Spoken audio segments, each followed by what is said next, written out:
Hi friends, so this is Corey with the Painted Peacock, and we're going to paint some mushrooms this evening.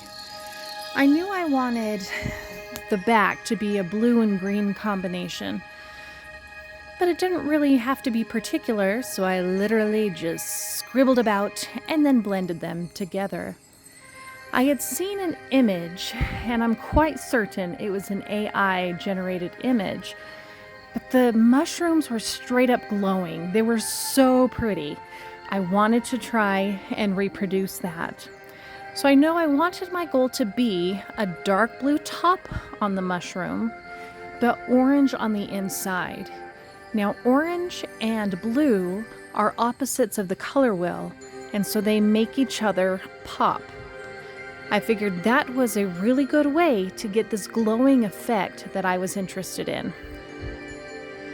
Adding a little black to the bottom of my mushroom cap just to give it some dimension. Because I want my orange to pop so much, I am making sure that I am blocking out my space with white.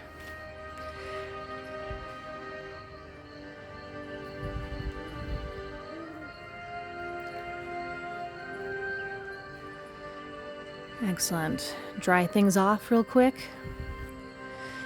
And because I wanted the underside of the cap to glow around the top of the mushroom cap, we're adding a little white and just some brush strokes that would lend itself to kind of a glowing effect. There were also little drops that were on top of the mushrooms in the original image that I wanted to try and recreate. While I was doing it, it kind of became more of a, hey, there are sprinkles on these mushrooms. But as I continue to work with it, I actually quite like the little dots on top. And here we are with that orange, making it nice and bright.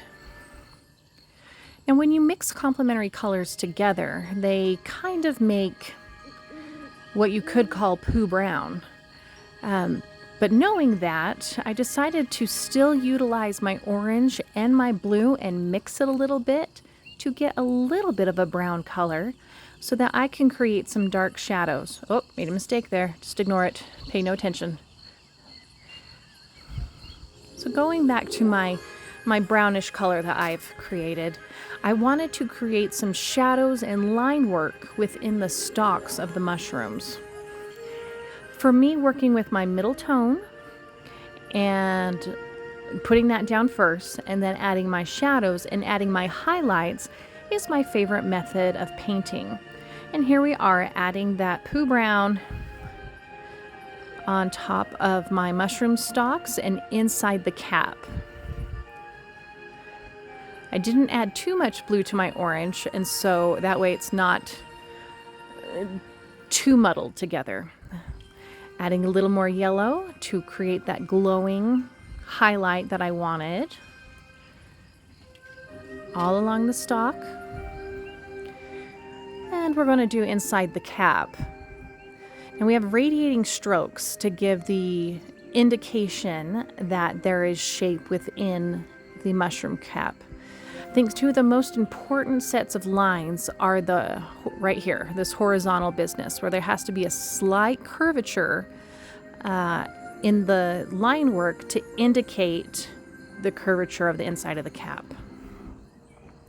Just doing little highlights here and there. I decided these mushrooms are sitting out in the middle of nowhere. Let's add some random grass. And so I did. I was doing it with a dark green, trying not to make a pattern, letting it be wild. We're going to add a little bit of light green on top just to create some depth of variation. Looking at my piece, I realize it's kind of naked in the corners. Let's add magic or sparkles or something. So I used the back of my brush to make those dots and decided to squish them with my fingers. While I was squishing it, I realized, oh crap, that's bigger than I wanted. Just embrace it and maybe it will work out. So I added a little bit of yellow in the center of them to make it either A, more magical, or B, possibly fireflies. Artist interpretation. But here's my finished piece. Thank you for letting me share it. Again, this is Corey with the Painted Peacock.